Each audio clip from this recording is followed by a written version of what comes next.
판사 며느리가 제 뺨을 때렸습니다. 온 가족이 지켜보는 식탁에서요. 교단에서 평생을 바친 한 노교사가 있었습니다. 그는 수많은 제자들을 길러냈고 마을에서 존경받는 인물이었죠. 하지만 그의 인생에서 가장 치욕스러운 순간은 법정이 아닌 바로 자신의 집 식탁에서 찾아왔습니다. 그를 때린 사람은 범죄자도 불량배도 아니었습니다. 바로 자신의 며느리였죠. 그것도 판사라는 직함을 가진 며느리였습니다. 온 가족이 모인 저녁 식사 자리에서 손주가 지켜보는 앞에서 그는 며느리의 손에 뺨을 맞았습니다. 법을 다루는 사람이 법보다 먼저 주먹을 휘둘렀고 정의를 판결하는 사람이 가장 비인간적인 폭력을 저질렀습니다. 하지만 이야기는 여기서 끝나지 않았습니다. 그 오만했던 판사 며느리는 결국 그의 앞에 무릎을 꿇게 됩니다. 세상이 그녀를 심판했고 진실이 그녀를 무너뜨렸죠. 한 노인의 침묵이 어떻게 세상을 뒤흔들었는지, 그리고 교단 위에 선 그가 어떻게 진짜 정의를 보여줬는지 지금부터 그 이야기를 들려드리겠습니다. 자, 지금부터 무슨 특별한 사연이 있었는지 지금 바로 시작해 보겠습니다. 이야기 시작 전에 구독과 좋아요 눌러주시고 지금 어느 곳에서 함께하고 계신지 댓글로 남겨주세요. 그곳에 따뜻한 축복이 머물길 진심으로 기도하겠습니다. 저는 박정호라고 합니다. 올해 68이죠. 평생을 교단에서 보냈어요. 35년간 중학교 교사로 일하다가 마지막 5년은 교장으로 지냈습니다. 제자들이 전국 각지에 있고 지금도 명절 때면 연락이 오곤 하죠. 그런 제가 이런 일을 겪게 될 줄은 정말 몰랐습니다. 아들 도윤이가 결혼한 지 10년이 넘었어요. 며느리 서진이는 판사였습니다. 처음 만났을 때부터 범상치 않은 기운이 느껴졌죠. 명문대 법학과를 나와서 사법고시에 합격했고 젊은 나이에 판사가 됐다고 했습니다. 도윤이가 자랑스럽게 소개했을 때 저도 기뻤어요. 우리 집안에 판사가 생겼다는 게 뿌듯했죠. 하지만 시간이 지날수록 서진이의 모습은 점점 달라졌습니다. 처음엔 예의 바르고 조용했는데 판사 생활을 하면서부터 말투가 변했어요. 누군가를 판결하듯 말하고 자기 의견이 절대적으로 옳다는 태도를 보였습니다. 제가 뭔가 조언을 하면 시대가 변했어요라며 제 말을 자르곤 했죠. 그날은 정말 오랜만에 온 가족이 모였습니다. 손주 민준이도 함께였어요. 초등학교 3학년인 민준이는 제 무릎에 앉아 제잘거리곤 했죠. 저는 정성껏 저녁상을 차렸습니다. 아들 내외가 좋아하는 갈비찜에 된장찌개, 그리고 여러 가지 반찬들을 준비했어요. 식사 중에 민준이 교육 이야기가 나왔습니다. 저는 요즘 아이들이 스마트폰만 보고 있다는 게 걱정됐어요. 민준이도 밥 먹으면서 계속 게임기를 만지작거리고 있었거든요. 민준아, 밥 먹을 땐 그거 내려놓고 먹어야지. 제가 부드럽게 말했습니다. 하지만 서진이가 끼어들었어요. 아버님, 요즘 애들은 다 그래요. 멀티태스킹이라고 한꺼번에 여러 가지를 할 수 있거든요. 아니, 밥상머리 교육이 중요한데 어떻게 그렇게 생각할 수가 있어? 식사 시간만큼은 가족끼리 대화를 나눠야 하는 거 아닌가? 제 목소리가 조금 높아졌습니다. 평생 교육자로 살아온 제게 이건 양보할 수 없는 부분이었거든요. 아버님 같은 9세대 사고방식 때문에 우리 사회가 발전을 못하는 거예요. 애들한테 너무 많은 걸 강요하면 창의성이 죽어요. 서진이의 말투가 점점 날카로워졌습니다. 도윤이는 그저 술잔만 만지작거리며 아무 말도 하지 않았죠. 강요가 아니라 예의를 가르치는 거야. 내가 교직에서 35년을 있었는데 기본이 안 된 아이들이 얼마나 힘들어하는지 잘 알아. 아버님은 옛날 방식만 고집하시네요. 지금은 2020년대예요. 애들도 인격이 있고 자유가 있어요. 서진이의 목소리가 차갑게 식탁을 휩쓸었습니다. 분위기가 싸늘해졌어요. 인격과 자유를 존중하는 것과 버릇없이 구는 건 다른 문제야. 너는 법을 다루는 사람이면서 기본적인 예의도 모르냐? 제 말에 서진이의 얼굴이 굳어졌습니다. 그 순간 그녀가 벌떡 일어났어요. 당신 같은 사람들 때문에 이 나라가 꼰대 천국이 된 거예요. 낡은 사고방식으로 젊은 세대를 억압하고. 아니, 지금 내가 뭐라고 했어? 시아버지한테 당신이라고? 저도 참을 수 없어서 목소리를 높였습니다. 민준이가 겁에 질린 표정으로 저를 쳐다봤어요. 사실대로 말하는 게 뭐가 어때서요? 아버님은 시대착오적이에요. 서진이의 얼굴이 붉게 달아올랐습니다. 그 순간이었어요. 이 사람아. 제가 자리에서 일어나려는 순간 서진이의 손이 날아왔습니다. 탁! 제 뺨에 그녀의 손바닥이 닿았어요. 순간 식탁 위가 조용해졌습니다. 민준이가 비명을 지르며 울음을 터뜨렸죠. 저는 아무 말도 할 수 없었습니다. 뺨이 화끈거렸지만 그보다 더 큰 충격은 마음속에서 밀려왔어요. 며느리에게, 그것도 온 가족 앞에서, 손주가 보는 앞에서 뺨을 맞다니. 도윤이는 얼어붙은 표정으로 앉아 있었습니다. 아무것도 하지 않았어요. 제 아들은 아내 편도 아버지 편도 들지 않고 그저 굳어 있기만 했죠. 아버님이 먼저 소리를 지르셨잖아요. 서진이가 차갑게 말했습니다. 떨리는 목소리도 아니었어요. 마치 판결문을 읽듯 담담했죠. 저는 천천히 자리에서 일어났습니다. 식탁 위에 국그릇이 엎질러져 있었어요. 민준이는 계속 울고 있었고요. 할아버지. 민준이가 제 옷자락을 잡았지만 저는 그 손을 떼어내고 방으로 들어갔습니다. 문을 닫는 순간 다리에 힘이 풀렸어요. 침대에 주저앉았죠. 가슴이 답답했습니다. 숨이 제대로 쉬어지지 않았어요. 평생 학생들 앞에서 당당하게 살았는데 제 집에서 이런 굴욕을 당하다니. 손이 떨렸습니다. 거실에서는 여전히 민준이의 울음소리가 들렸어요. 도윤이와 서진이가 무슨 말을 주고받는 것 같았지만 제대로 들리지 않았습니다. 가슴 통증이 심해졌어요. 왼쪽 팔이 저리기 시작했습니다. 식은땀이 흘렀죠. 저는 침대에서 미끄러지듯 바닥으로 쓰러졌습니다. 아버지. 도윤이의 목소리가 들렸어요. 문이 벌컥 열렸습니다. 그 다음부터는 기억이 희미합니다.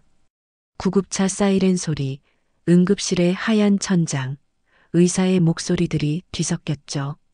깨어났을 때 도윤이가 침대 옆에 앉아 있었습니다.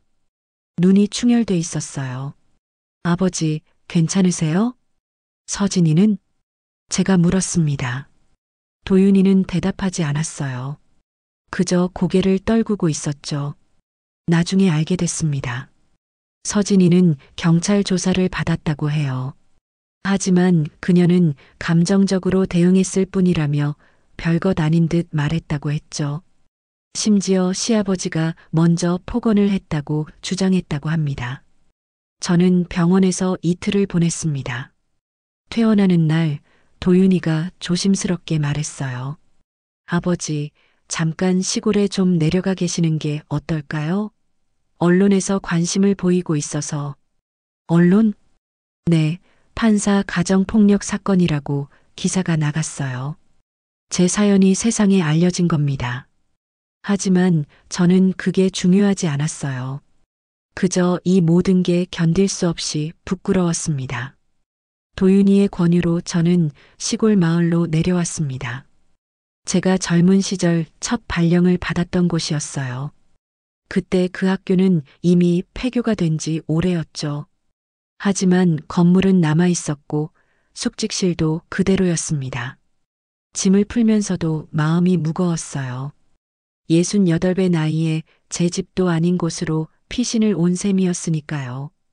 며느리에게 뺨을 맞고 쫓겨난 거나 다름없었습니다. 도윤이가 떠나고 나서 저는 텅 빈 교실을 걸었습니다. 먼지가 쌓인 책상들, 깨진 유리창, 낡은 칠판. 모든 게 시간이 멈춘 것처럼 느껴졌어요. 칠판 앞에 섰을 때 가슴이 먹먹해졌습니다. 그날 밤 인터넷 기사를 봤어요. 제목부터 자극적이었습니다. 현역 판사, 시아버지 폭행 혐의로 조사법복 입은 며느리의 가정폭력 댓글들은 더 심했죠. 어떤 사람들은 서진이를 비난했고 어떤 사람들은 제가 먼저 잘못했을 거라고 추측했습니다. 저는 기사를 더 이상 볼 수 없었어요. 노트북을 덮었습니다. 제 인생이 이렇게 세상에 공개될 줄은 몰랐죠. 마을 사람들은 저를 기억하고 있었습니다. 슈퍼를 운영하는 김 사장님이 찾아왔어요. 선생님, 여기 계셨네요. 소문 들었어요. 아, 네. 저는 어색하게 웃었습니다. 김 사장님은 제 제자였거든요. 이제 50이 넘은 나이가 됐지만 여전히 저를 선생님이라고 불렀죠. 힘드시죠? 제가 반찬 좀 가져왔어요. 혼자 계시면 제대로 못 드실 테니까. 고맙습니다. 김 사장님이 돌아간 뒤에도 마을 사람들이 하나둘 찾아왔어요. 과일을 가져온 사람, 쌀을 가져온 사람. 모두 제 제자들이거나 제자의 부모님들이었습니다. 그들은 기사를 봤다고 했어요. 하지만 아무도 저를 이상하게 보지 않았습니다. 선생님은 잘못하신 거 없어요. 우리가 다 알아요. 한 할머니가 제 손을 꼭 잡으며 말했습니다. 그 순간 눈물이 날 것 같았어요. 하지만 참았습니다. 저는 평생 학생들 앞에서 울지 않았거든요. 매일 새벽 5시에 일어났습니다. 운동장을 걷고 교실을 청소했어요. 특히 칠판을 닦는 시간이 좋았습니다. 분필 가루가 하얗게 날리면 옛날 생각이 났죠. 학생들이 떠들던 소리, 종이 울리던 소리, 복도를 뛰어다니던 발소리들이 들리는 것 같았어요. 그렇게 보름쯤 지났을 때였습니다. 낯선 차 한 대가 학교 앞에 섰어요. 젊은 여자가 내렸습니다. 정장을 입고 있었고 카메라를 들고 있었죠. 박정우 선생님 맞으시죠? 누구십니까? 저는 기자 이하나라고 합니다. 선생님 제자예요. 순간 기억이 났습니다. 이하나. 20년 전쯤 제가 가르쳤던 학생이었어요. 공부를 정말 열심히 했던 아이였죠. 하나야? 내가 기자가 됐구나. 네, 선생님. 오랜만입니다. 하나는 숙직실로 들어왔습니다. 제가 차를 내오자 그녀는 조심스럽게 말을 꺼냈어요. 선생님, 기사 봤어요. 정말 화가 났어요. 그냥 집안일이야. 집안일이 아니에요. 이건 명백한 폭력이에요. 하나의 목소리에 힘이 들어갔습니다. 저는 차를 마시며 창밖을 바라봤어요. 세상에 알려봤자 뭐가 달라지겠니? 달라질 수 있어요. 진실은 밝혀져야 해요. 하나는 가방에서 서류 몇 장을 꺼냈습니다. 선생님, 저 요즘 법조계 부패 문제를 취재하고 있어요. 그러다가 윤서진 판사 이름을 봤어요. 서진이가? 네. 선생님, 며느님이 법원 내부에서 평판이 좋지 않아요. 재판 청탁 의혹도 있고요. 저는 깜짝 놀랐습니다. 서진이가 판사로서 문제가 있다는 건 처음 듣는 얘기였어요. 그게 무슨 소리야? 아직 확실한 증거는 없어요. 하지만 제보가 들어왔어요. 선생님 사건을 계기로 내부에서 제보자가 나타났거든요. 하나는 진지한 표정이었습니다. 저는 고개를 저었어요. 하나야, 나는 그런 거 원하지 않아. 그냥 조용히 살고 싶을 뿐이야. 선생님, 이건 선생님만의 문제가 아니에요. 법을 다루는 사람이 폭력을 휘두르고 권력을 남용한다면 그건 사회 문제예요. 하나의 말이 제 가슴을 찔렀습니다. 하지만 저는 여전히 망설여졌어요. 며느리를 세상에 고발한다는 게 쉽지 않았거든요. 생각해 볼게. 선생님, 진실은 언젠가 드러나요. 선생님이 말씀하시든 안 하시든요. 하나는 명함을 남기고 떠났습니다. 저는 명함을 오래 바라봤어요. 그날 밤 도윤이한테 전화가 왔습니다. 아버지, 괜찮으세요? 응, 괜찮아. 서진이가 법원에서 좀 힘들어하고 있어요. 그래. 제 목소리는 무덤덤했습니다. 도윤이가 한숨을 쉬었어요. 동료 판사들이 서진이를 멀리하고 있대요. 인사평가도 안 좋게 나왔다고 하고요. 내 잘못은 아니야. 하지만 아버지, 도윤아, 나는 내가 행복했으면 좋겠어. 그게 아버지 바람이야. 저는 전화를 끊었습니다. 가슴이 답답했어요.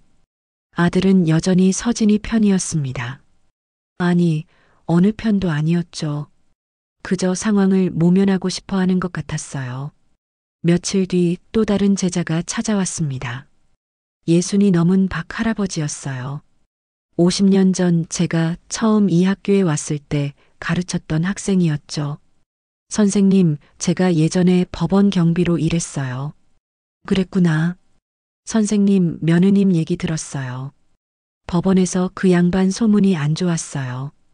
박 할아버지는 주머니에서 낡은 수첩을 꺼냈습니다. 제가 근무할 때 이상한 걸 많이 봤어요. 판사실에 봉투 들고 찾아오는 사람들, 밤늦게 몰래 만나는 사람들, 다 적어뒀어요. 왜 그런 걸 적었어? 언젠간 쓸 때가 있을 것 같아서요. 선생님, 이거 필요하시면 드릴게요. 저는 수첩을 받았습니다. 펼쳐보니 날짜와 시간, 사람 이름들이 빼곡히 적혀 있었어요. 고맙습니다. 선생님이 평생 바르게 사셨잖아요. 그런 선생님이 이런 일을 당하면 안 되죠. 박 할아버지가 돌아간 뒤 저는 수첩을 오래 들여다봤습니다. 서진이의 이름도 몇 번 보였어요. 특정 날짜에 특정 사람을 만났다는 기록이었죠. 저는 결심했습니다. 더 이상 침묵하지 않기로요. 하나에게 전화를 걸었어요. 하나야, 나야. 선생님, 무슨 일이세요? 내가 할 얘기가 있어. 그리고 줄 게 있어. 지금 가겠습니다. 하나는 30분도 안 돼서 도착했습니다. 저는 박 할아버지가 준 수첩과 제 이야기를 모두 들려줬어요. 하나는 꼼꼼히 메모했습니다. 선생님, 이거 대단한 증거예요. 하지만 확실한 건 아니잖아. 맞아요. 더 조사가 필요해요. 선생님, 저 열심히 취재할게요. 하나의 눈빛이 반짝였습니다. 저는 처음으로 뭔가 할 수 있다는 생각이 들었어요. 그날 밤 잠이 오지 않았습니다. 칠판 앞에 섰어요. 분필을 들고 한 글자 한 글자 썼습니다. 진실은 침묵하지 않는다. 제가 평생 학생들에게 가르쳤던 말이었어요. 이제는 제가 그 말을 실천할 차례였습니다. 하나는 정말 대단한 기자였습니다. 일주일 만에 놀라운 정보들을 가져왔어요. 숙직실에서 만났을 때 그녀의 표정은 진지했습니다. 선생님, 윤서진 판사가 법원 내부에서 인사평가 낙제점을 받았어요. 정말? 네, 동료 판사들이 그녀를 완전히 외면하고 있대요. 이번 사건 때문만은 아닌 것 같아요. 하나가 보여준 자료들은 충격적이었습니다.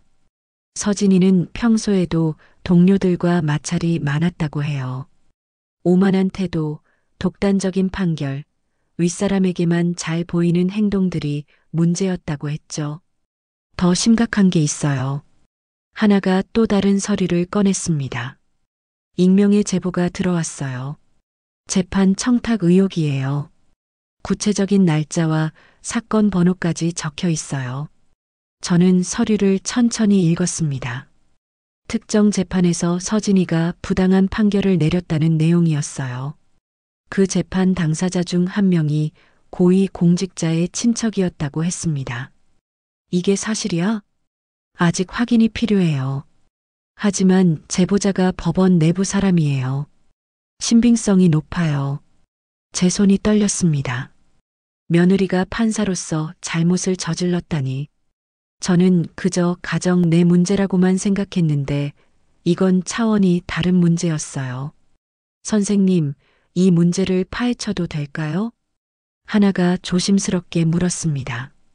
저는 한참을 고민했어요. 이건 며느리를 파멸시키는 일이 될 수도 있었으니까요. 하나야, 진실이 뭔지 밝혀야겠지. 하지만 조심해.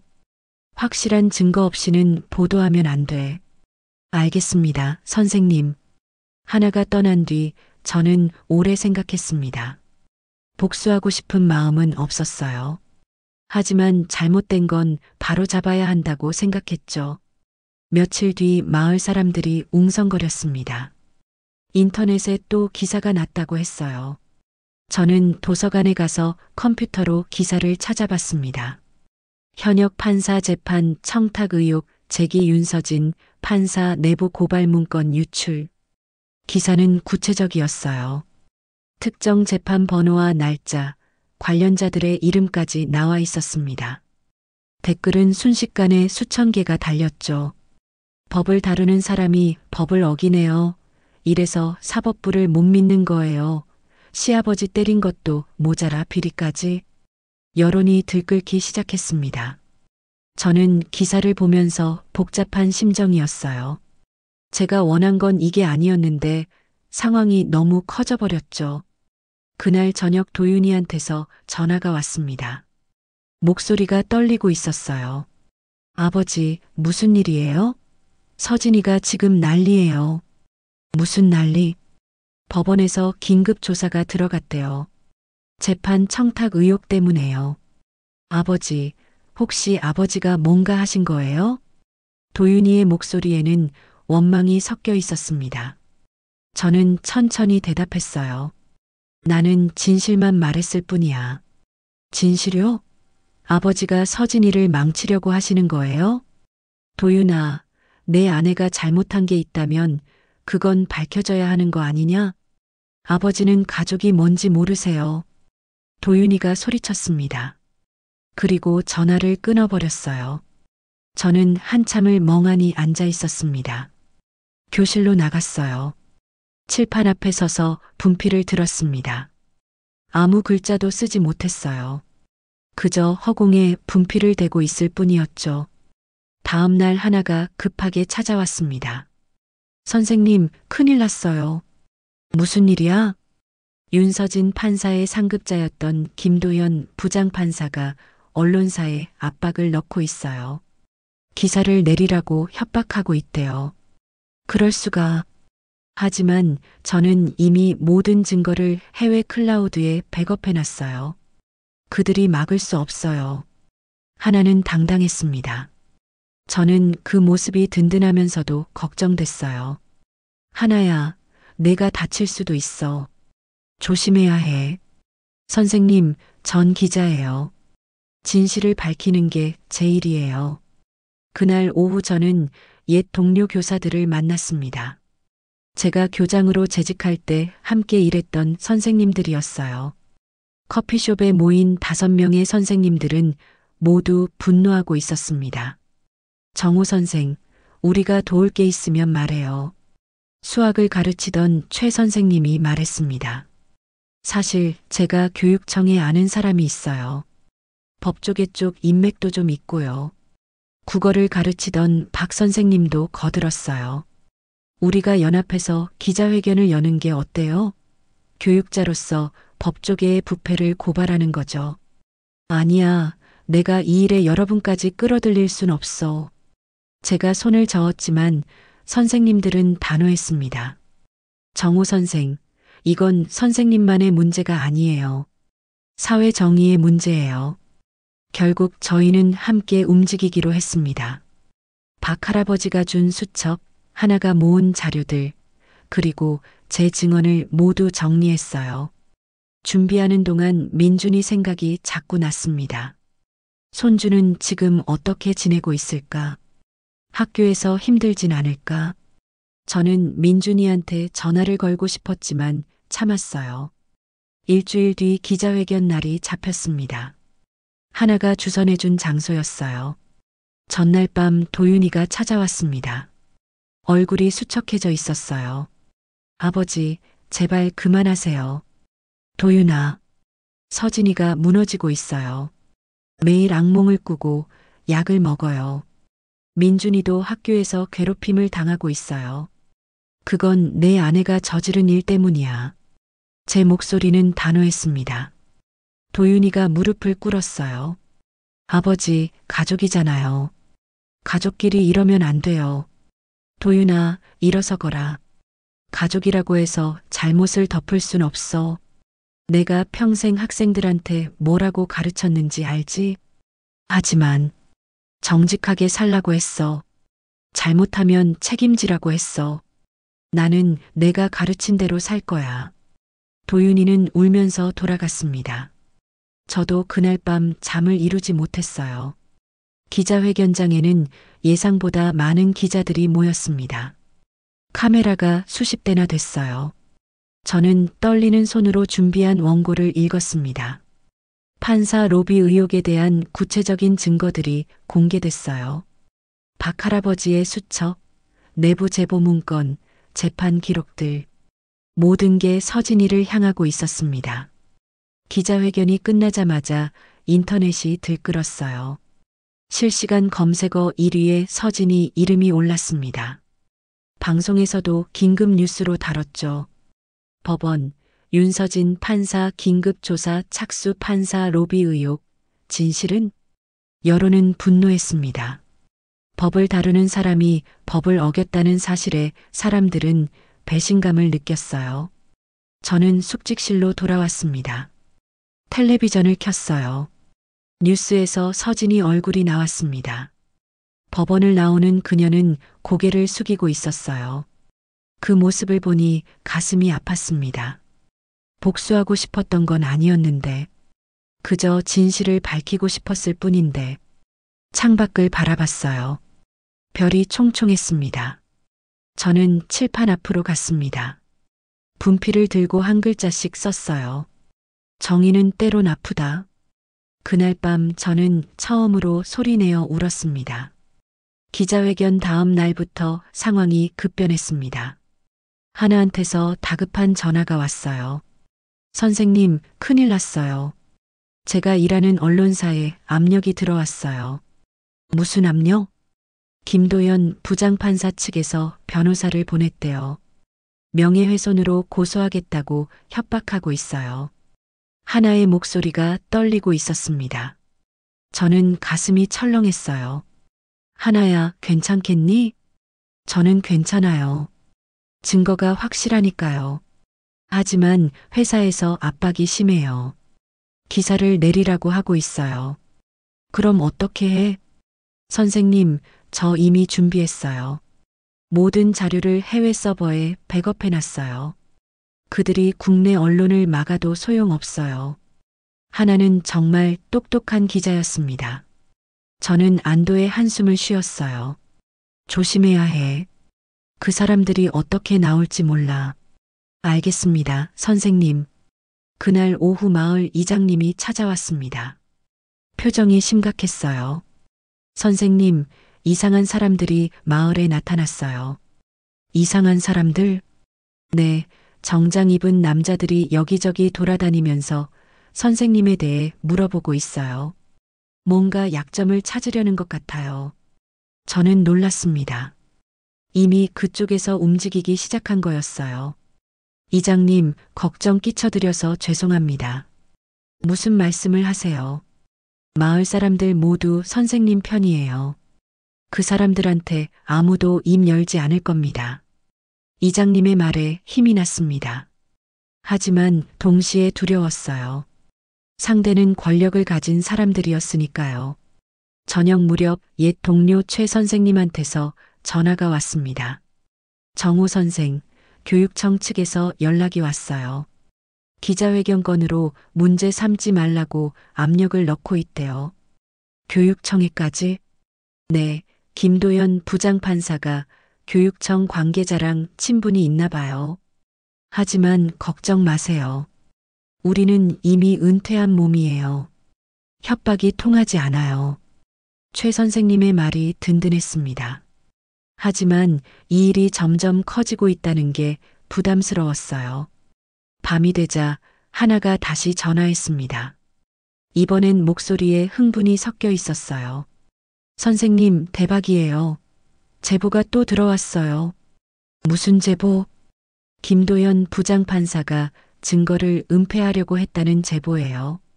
법원 내부 서버에서 특정 파일들을 삭제하려고 했대요. 그게 사실이야?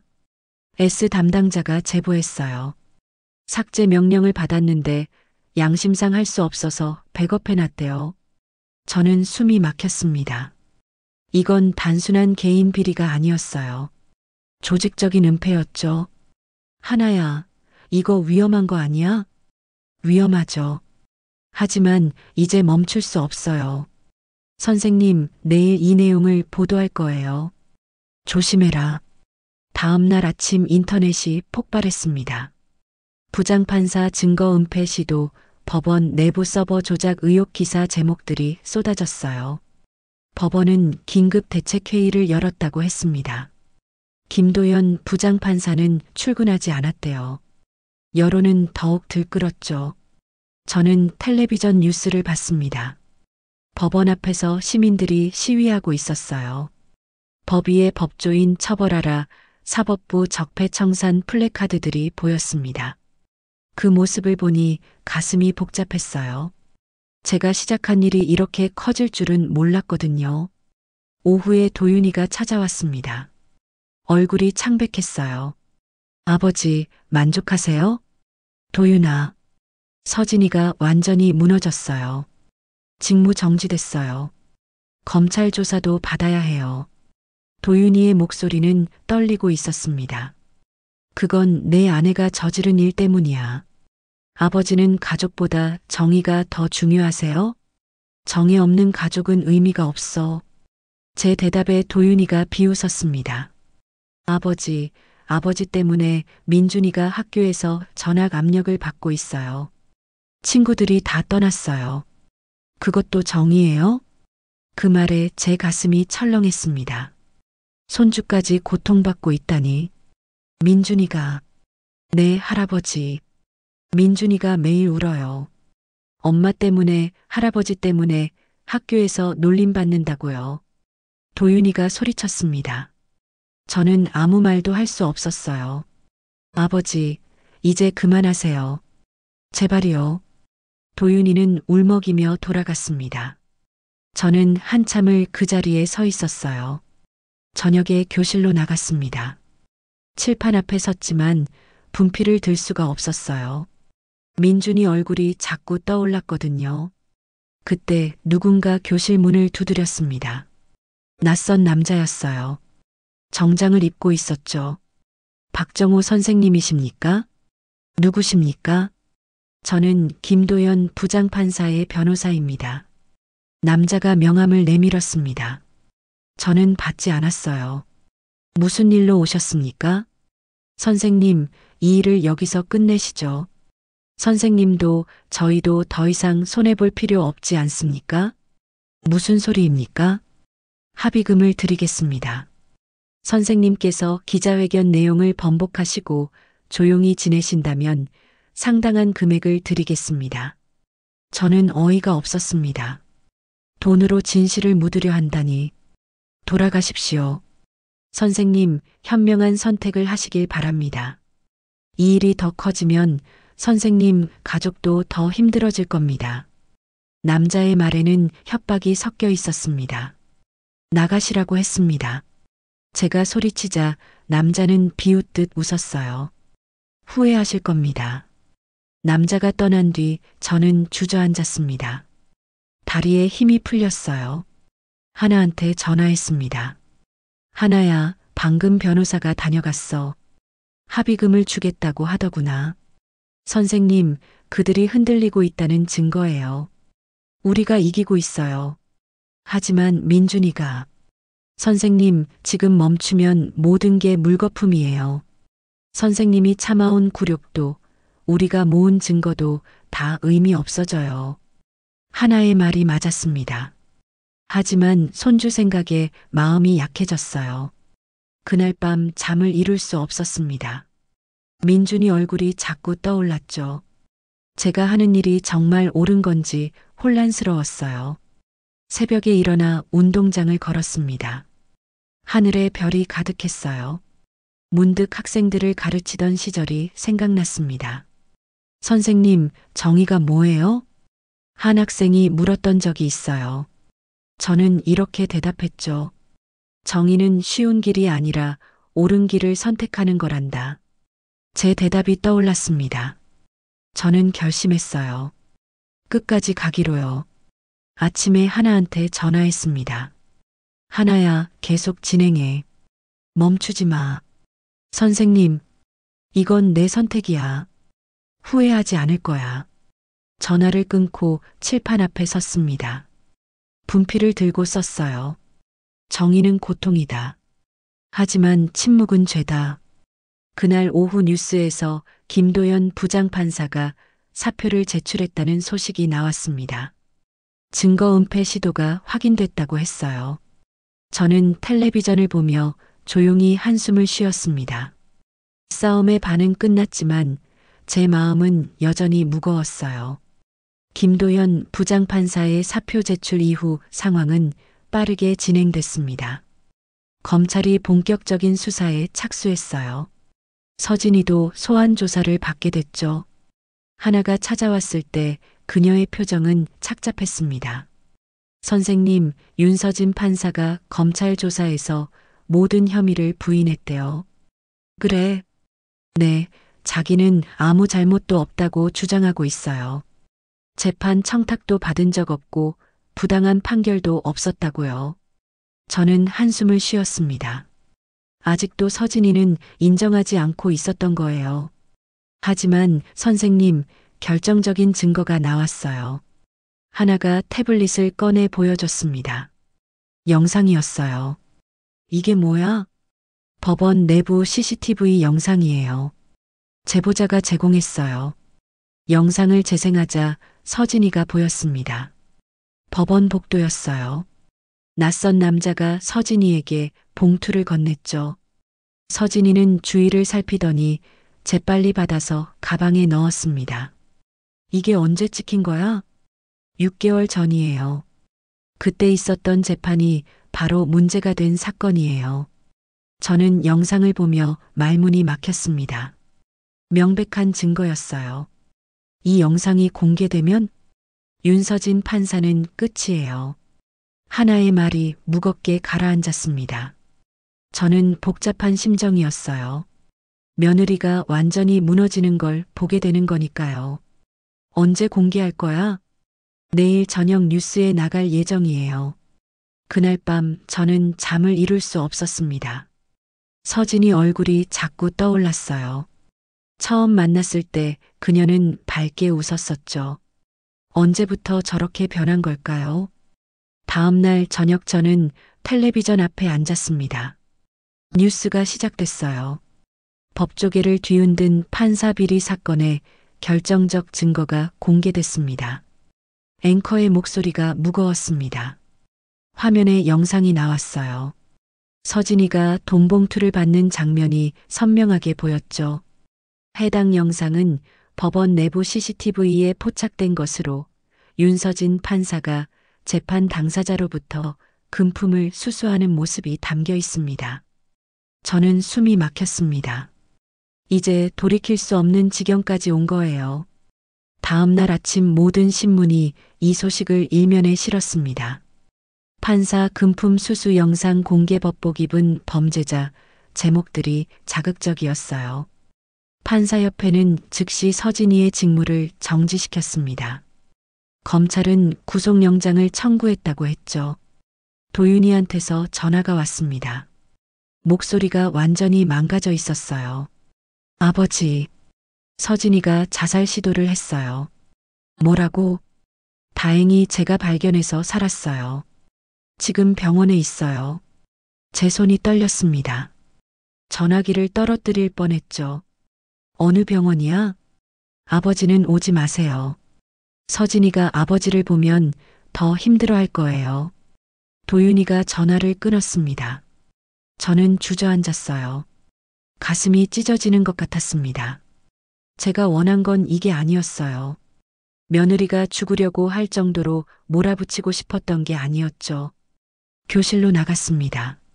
칠판을 보니 제가 어제 쓴 글자가 있었어요. 정의는 고통이다. 저는 그 글자를 천천히 지웠습니다. 며칠 뒤 하나가 찾아왔습니다. 표정이 어두웠어요. 선생님, 윤서진 판사가 병원에서 퇴원했대요. 하지만 정신과 치료를 받고 있다고 해요. 그래. 선생님, 괜찮으세요? 모르겠구나. 내가 한 일이 옳은 건지. 선생님은 잘못하신 게 없어요. 윤서진 판사가 저지른 일들은 반드시 밝혀져야 했어요. 하나의 말이 위로가 되지 않았습니다. 저는 그저 피곤했어요. 법원에서는 서진이를 파면하기로 결정했습니다. 검찰 조사도 계속됐죠. 도윤이는 변호사로서 서진이를 변론하려고 했지만 법원 윤리위원회가 이를 금지했다고 해요. 민준이가 학교에서 전학을 가게 됐다는 소식도 들었습니다. 아이들의 괴롭힘을 견딜 수 없었다고 했죠. 저는 매일 칠판만 바라봤습니다. 아무것도 쓸 수가 없었어요. 분필을 들면 손이 떨렸죠. 어느 날 마을 슈퍼 김 사장님이 찾아왔습니다. 선생님, 뉴스 봤어요. 힘드시죠? 응. 선생님은 잘하신 거예요. 세상이 선생님한테 감사해야 해요. 감사? 내 손주가 전학 가고 며느리가 자살 시도를 했는데 제 목소리가 떨렸습니다. 김 사장님은 제 어깨를 두드렸어요. 선생님, 정의는 원래 무거운 거예요. 선생님이 그 무게를 짊어진 거죠.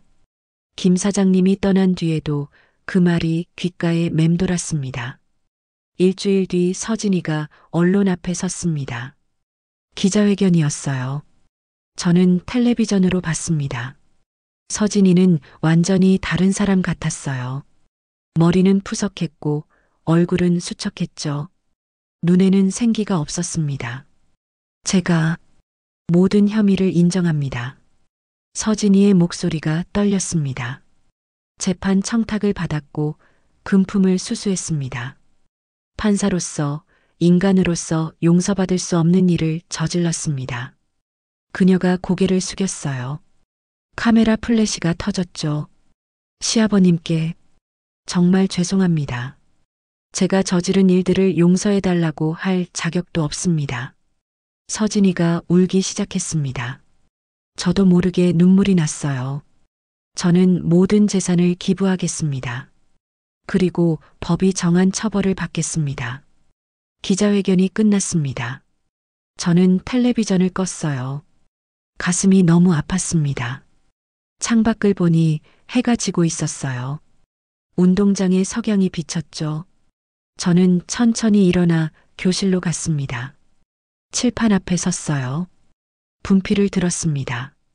한참을 망설이다가 한 글자씩 썼습니다. 승리는 쓰디쓰다. 그날 밤 도윤이한테서 문자가 왔습니다. 아버지, 저 서진이랑 이혼하기로 했어요. 민준이는 제가 키울게요. 아버지한테는 한동안 연락 못 드릴 것 같아요. 죄송합니다. 저는 문자를 보고 또 울었습니다. 가족이 완전히 무너진 거였어요.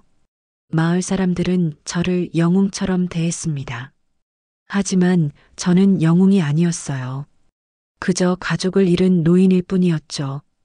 밤마다 민준이 생각이 났습니다. 할아버지라고 부르던 그 목소리가 그리웠어요. 손주를 안아볼 수 있을까요? 다시는 못 볼 것 같았습니다. 정의를 선택했지만 모든 걸 잃었습니다. 이게 옳은 일이었을까요? 저는 여전히 모르겠습니다. 칠판에 쓴 글자를 바라보며 밤을 지새웠어요. 별이 총총한 하늘이 유독 쓸쓸해 보였습니다. 서진이의 기자회견 이후 석 달이 지났습니다. 계절이 바뀌어 가을이 왔어요. 폐교 운동장에는 낙엽이 쌓였죠.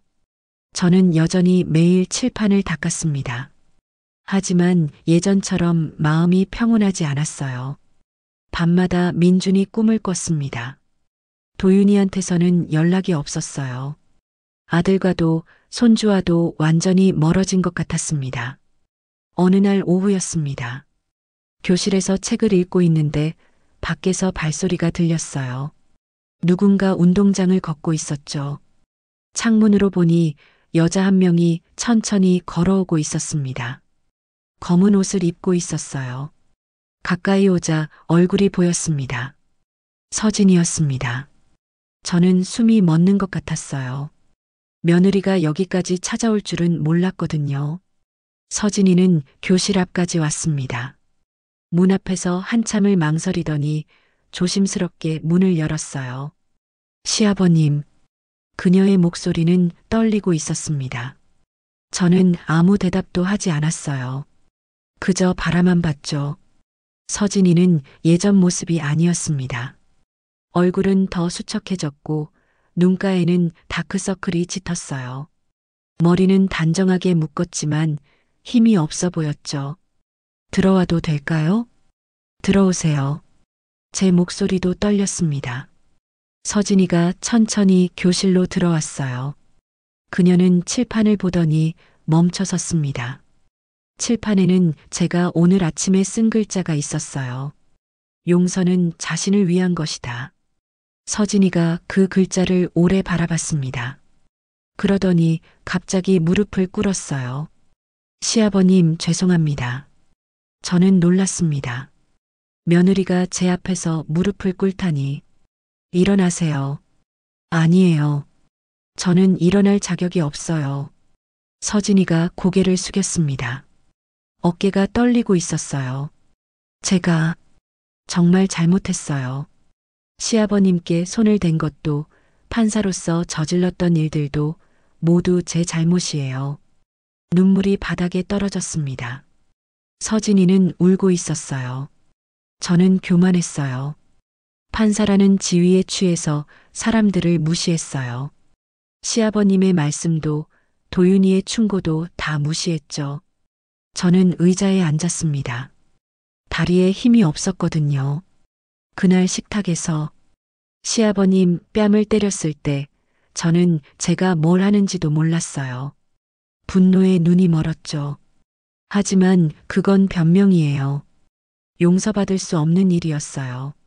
서진이의 목소리가 점점 작아졌습니다. 모든 걸 잃고 나서야 깨달았어요. 제가 얼마나 나쁜 사람이었는지. 법을 다루면서 법을 어겼고 정의를 말하면서 불의를 저질렀어요. 교실이 조용했습니다. 창밖에서 새소리만 들렸어요. 시아버님, 용서해달라고 할 자격은 없어요. 하지만 제가 진심으로 뉘우치고 있다는 걸 알아주셨으면 해요. 서진이가 천천히 고개를 들었습니다. 얼굴은 눈물범벅이었어요. 이제야 인간으로 돌아가는 느낌이에요. 판사라는 가면을 벗고 권력이라는 껍데기를 벗고 나니까 비로소 제가 보여요. 저는 한참을 침묵했습니다. 그러다가 천천히 입을 열었어요. 일어나세요. 시아버님, 일어나라고 했어요. 서진이가 천천히 일어났습니다.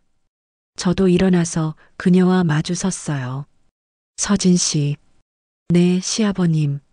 내가 당신을 용서할 수 있을지 모르겠어요. 아직은 마음이 아파요. 서진이가 다시 눈물을 흘렸습니다. 하지만 당신이 여기까지 온 용기는 인정해요. 그리고 당신의 눈물이 진짜라는 것도 알아요.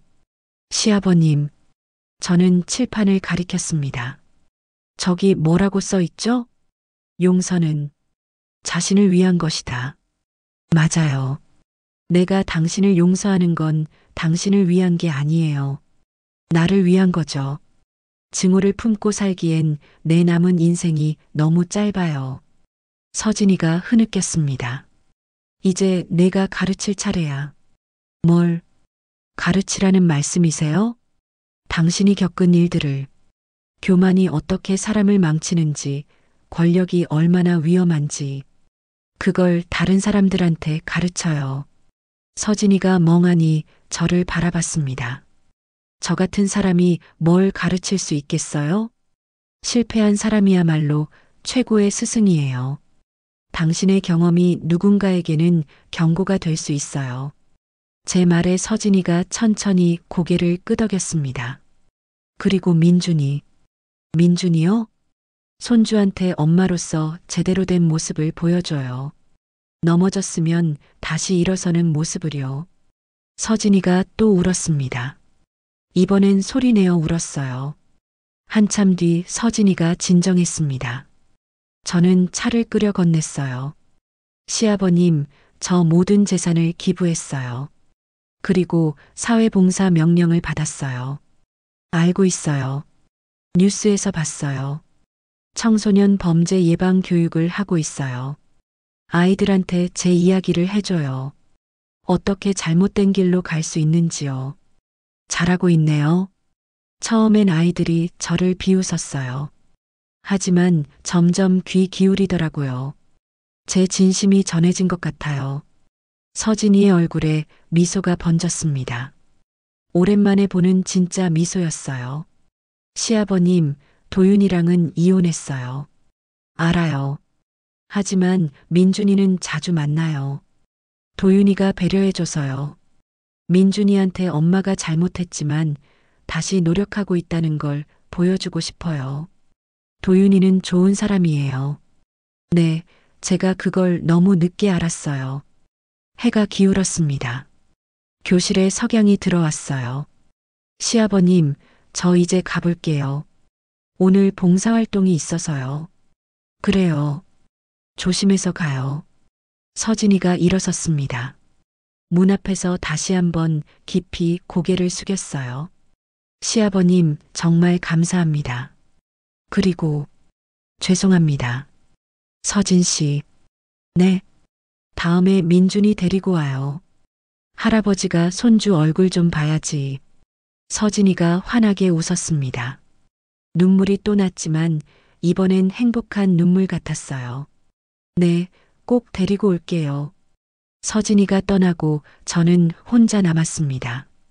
교실은 고요했어요. 칠판 앞에 섰습니다. 분필을 들고 새로운 글자를 썼어요. 용서는 또 다른 시작이다. 그날 밤 저는 오랜만에 편안하게 잠들었습니다. 꿈에 민준이가 나왔어요. 손주가 웃으며 달려오고 있었죠. 마음속 무거운 짐이 조금 가벼워진 것 같았습니다. 완전히 용서한 건 아니었어요. 하지만 시작은 한 거죠. 창밖으로 별이 보였습니다. 예전보다 더 밝게 빛나고 있었어요. 서진이의 방문 이후 일주일쯤 지났을 때 하나가 찾아왔습니다. 표정이 밝았어요. 선생님, 좋은 소식이 있어요. 무슨 소식? 방송국에서 선생님 이야기로 다큐멘터리를 만들고 싶대요. 제가 취재했던 내용을 바탕으로요. 저는 고개를 저었습니다. 나는 사양할게. 너무 피곤해. 선생님, 선생님의 이야기가 많은 사람들에게 용기를 줄 수 있어요. 부당한 일에 맞서 싸운 한 사람의 기록으로 남겨야 해요. 하나의 눈빛이 간절했습니다. 저는 한참을 고민했어요. 촬영이 부담스럽지 않을까? 인터뷰만 조금 하시면 돼요. 나머지는 제가 정리한 자료로 구성할게요. 결국 저는 승낙했습니다. 며칠 뒤 촬영팀이 왔어요. 카메라와 조명이 교실을 가득 채웠죠. 선생님, 그날 일을 떠올리면 어떤 기분이 드세요?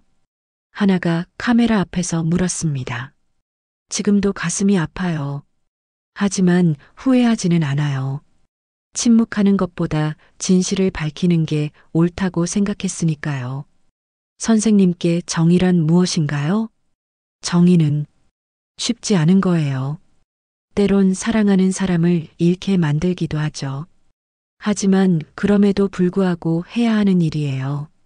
인터뷰는 2시간 넘게 이어졌습니다. 촬영팀이 떠나고 저는 지쳐서 누웠어요. 다큐멘터리가 방송된 건 한 달 뒤였습니다. 제목은 침묵하지 않은 양심이었어요. 저는 마을 회관에서 주민들과 함께 봤습니다.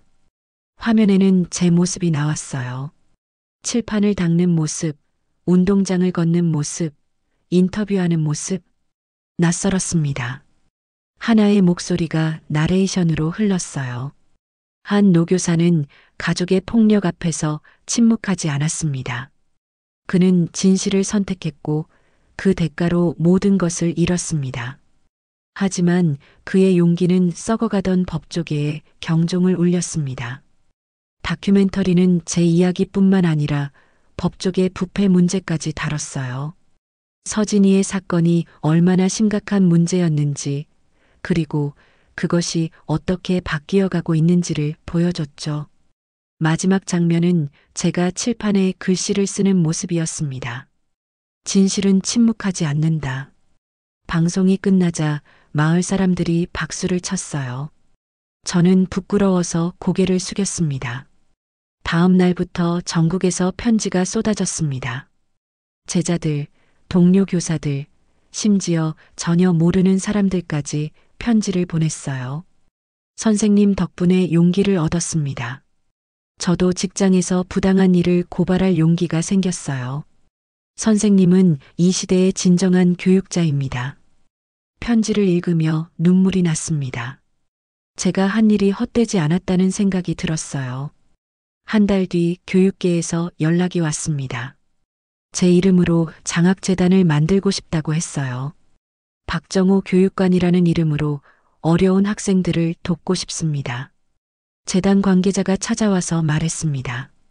저는 그냥 평범한 교사였어요. 그런 큰일은 아니에요, 선생님. 선생님이야말로 진정한 교육자세요. 학생들에게 정직과 용기를 가르치셨잖아요.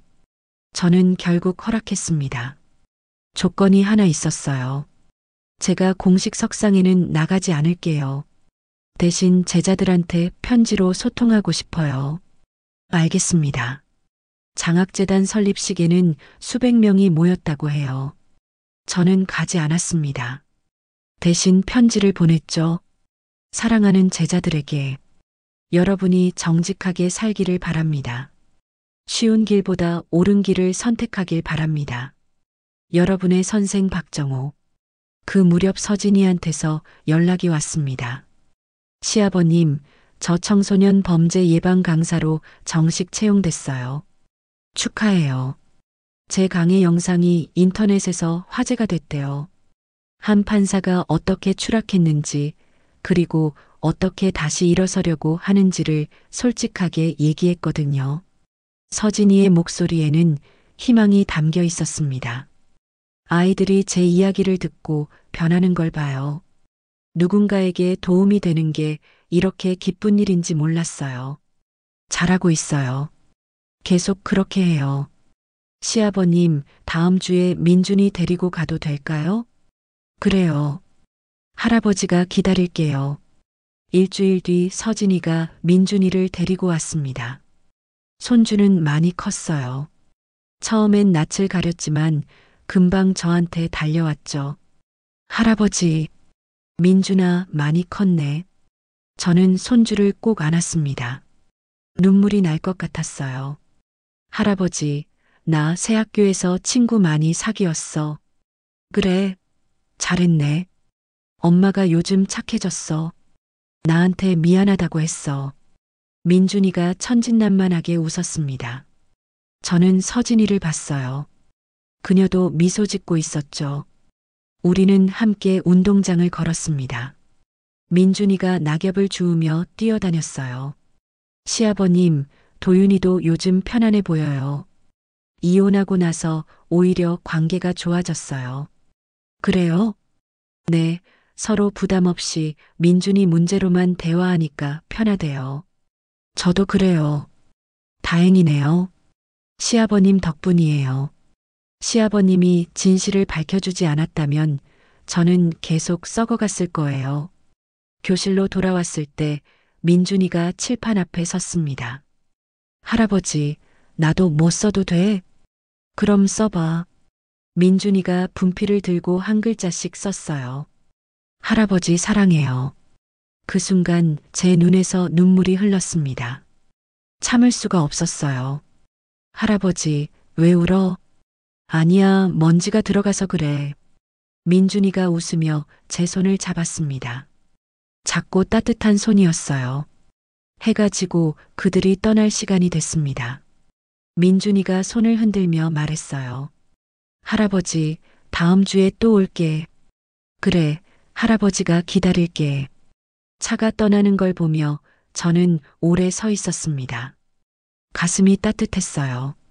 그날 밤 칠판 앞에 섰습니다. 민준이가 쓴 글씨는 그대로 두고 그 옆에 한 줄을 더 썼어요. 세상은 항상 두 번째 기회를 준다. 창밖에 별이 총총했습니다. 저는 오랜만에 평화로운 마음으로 잠자리에 들었어요. 다음 날 아침 마을 이장님이 신문을 들고 왔습니다. 선생님, 기사가 또 났어요. 기사 제목은 이랬습니다. 시대의 양심 박정호 교장의 가르침 기사는 장학재단 이야기와 제 인생을 다뤘어요. 선생님은 진정한 영웅이에요. 이장님이 말했지만 저는 고개를 저었습니다. 영웅은 아니에요. 그냥 옳은 일을 했을 뿐이죠. 그게 영웅이에요. 이장님이 웃으며 돌아갔습니다.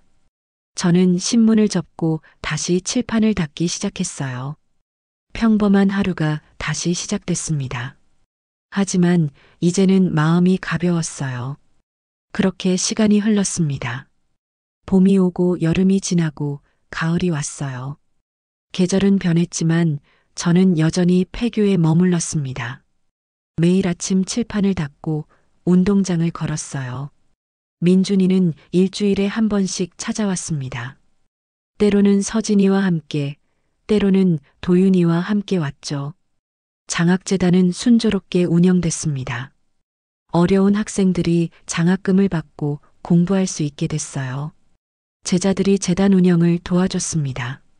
서진이는 계속 청소년 교육에 헌신했어요. 그녀의 강의는 점점 더 유명해졌죠. 한번 추락했던 사람이 다시 일어서는 모습은 많은 이들에게 희망이 됐습니다. 어느 겨울날이었습니다. 눈이 내렸어요. 저는 교실에서 책을 읽고 있었습니다. 갑자기 가슴이 답답해졌어요. 숨쉬기가 힘들었죠. 손이 떨렸습니다. 이제 때가 온 건가? 저는 천천히 일어나 칠판 앞으로 갔습니다. 분필을 들었어요. 마지막으로 쓰고 싶은 말이 있었거든요. 진실은 침묵하지 않는다. 한 글자 한 글자 정성껏 썼습니다. 손이 떨렸지만 끝까지 썼어요. 그리고 교단에 앉았습니다. 창밖을 바라봤어요. 눈이 소복이 쌓이고 있었습니다. 좋은 인생이었어. 저는 눈을 감았습니다. 평화로웠어요. 마을 사람들이 저를 발견한 건 다음 날 아침이었습니다. 저는 교단에 앉은 채로 숨을 거뒀다고 해요. 얼굴에는 미소가 있었다고 했죠. 장례식장에는 수많은 사람들이 모였습니다. 제자들이 전국에서 왔어요. 동료 교사들, 마을 사람들, 언론인들, 심지어 법조인들까지 왔습니다. 하나는 눈물을 흘리며 조문했어요. 제가 남긴 마지막 칠판 글씨를 사진으로 찍어왔다고 했습니다. 선생님, 감사했습니다. 선생님이 가르쳐 주신 용기를 평생 기억하겠습니다. 도윤이는 장례식장 한 구석에서 오열했습니다. 그동안 못다한 효도가 후회됐나 봐요. 아버지, 죄송해요. 제가 아버지 편을 들었어야 했는데. 민준이는 어린 나이에도 눈물을 참으며 할아버지를 배웅했습니다. 할아버지, 내가 커서 선생님 될게요. 할아버지처럼 멋진 선생님이 될게요. 서진이는 장례식장 맨 뒤에 서 있었습니다. 검은 옷을 입고 조용히 눈을 감고 있었어요. 그녀의 볼에는 눈물이 흐르고 있었죠. 장례식장 벽에는 제가 생전에 남긴 편지가 걸려 있었습니다. 사랑하는 제자들에게 누군가를 용서하는 건 그 사람을 위한 게 아니라 나 자신을 위한 것입니다. 미움을 품고 사는 것보다 용서하고 사는 게 훨씬 가볍습니다. 여러분도 용서를 배우길 바랍니다. 그리고 정직하게 사십시오. 쉬운 길이 아니라 옳은 길을 선택하십시오. 그것이 제가 평생 가르치고 싶었던 것입니다. 그 편지 앞에서 많은 사람들이 울었습니다. 하나는 마지막 기사를 썼습니다. 제목은 한 인간이 세상을 바꿨다였어요. 박정우 교장은 침묵하지 않았습니다. 그는 자신이 겪은 부당함을 세상에 알렸고 그것이 법조계 개혁의 물꼬를 텄습니다. 그는 가족을 잃었지만 정의를 지켰습니다. 그리고 마지막에는 용서를 선택했습니다. 그가 보여준 용기와 관용은 우리 시대의 귀중한 유산입니다. 기사는 전국적으로 화제가 됐습니다. 사람들은 제 삶을 기억해 줬어요. 장례를 마친 뒤 사람들은 폐교를 찾았습니다. 제가 마지막까지 머물렀던 교실이었죠. 칠판에는 제가 쓴 마지막 글자가 남아 있었습니다. 진실은 침묵하지 않는다. 마을 사람들은 그 칠판을 그대로 보존하기로 했어요. 교실을 작은 기념관으로 만들기로 했습니다. 교육청에서는 제 이름을 딴 교육상을 만들었습니다. 매년 정직하고 용기 있는 교육자에게 주는 상이었어요. 법조계에서도 변화가 일었습니다. 판사 윤리 강화, 내부 감찰 시스템 개선, 청탁 방지 제도 확립. 제 사건이 계기가 됐다고 했습니다. 서진이는 계속해서 청소년 교육에 힘썼어요. 그녀는 강의할 때마다 제 이야기를 했습니다. 제 시아버님은 제게 두 번째 기회를 주셨어요. 용서를 가르쳐 주셨죠. 여러분도 실수할 수 있어요. 하지만 중요한 건 다시 일어서는 거예요. 민준이는 중학생이 됐습니다. 학교에서 반장을 했어요. 정직하고 용기 있는 아이로 자랐죠. 우리 할아버지가 그러셨어요. 옳은 일을 하는 게 쉽지 않지만 그래도 해야 한다고요. 민준이는 친구들에게 자랑스럽게 말했습니다. 세월이 흘러 폐교는 작은 성지가 됐습니다. 사람들이 찾아와 칠판을 보고 갔어요. 특히 교사를 꿈꾸는 학생들이 많이 왔습니다. 저도 저런 선생님이 되고 싶어요. 진실을 말할 수 있는 용기를 갖고 싶어요. 칠판 앞에서 사람들은 각자의 다짐을 했습니다. 겨울이 가고 봄이 왔습니다.